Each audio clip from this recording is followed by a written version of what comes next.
জমি সংক্রান্ত বিবাদকে কেন্দ্র করে আগরতলা টাউন ইন্দ্রনগর সংহতি সংঘ এলাকার বাসিন্দা নীলিমা দেবনাথের ছেলে প্রণব ভৌমিককে একদল দুষ্কৃতী আক্রমণ করেন এবং মারধর করে।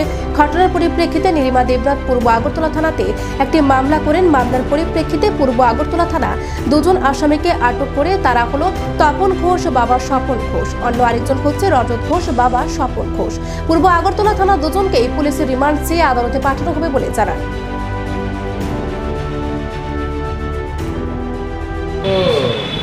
আপনার 6 তারিখ রাত্রেবেলা একটি ইনসিডেন্ট হয়েছিল। তার পরিপ্রেক্ষিতে নীলিমা ভৌমিক দেবনাথ নামে একজন অবসরপ্রাপ্ত সরকারি কর্মচারী, তিনি একটি কমপ্লেন করেছিলেন, এফআইআর করেছিলেন।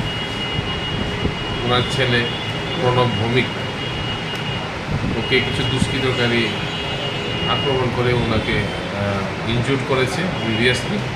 সেই পরিপ্রেক্ষিতে আমাদের যাদের বিরুদ্ধে অভিযোগ ছিল দুজন, তাদেরকে আমরা গ্রেপ্তার করেছি এবং আজকে তাদেরকে আমরা আদালতে প্রডিউস করি। তাদের নামগুলি একজনের নাম তপন ঘোষ, আরেকজনের নাম হচ্ছে রজত ঘোষ। ঘটনাটা কী নিয়ে ঘটেছিল এরকম কিছু? সমস্ত কিছু তদন্ত করে দেখা হচ্ছে, এগুলি তদন্তে বেরিয়ে আছে। তো টাউন ইন্দ্রনগর শ্মশান, যে কালীবাড়িটা শ্মশানের এলাকাতে 6 তারিখ যাদেরকে আটক করা হয়েছে তাদের বাড়ি কি আগরতলাতে না? ওই জায়গাতে তাদের প্রতিবেশী।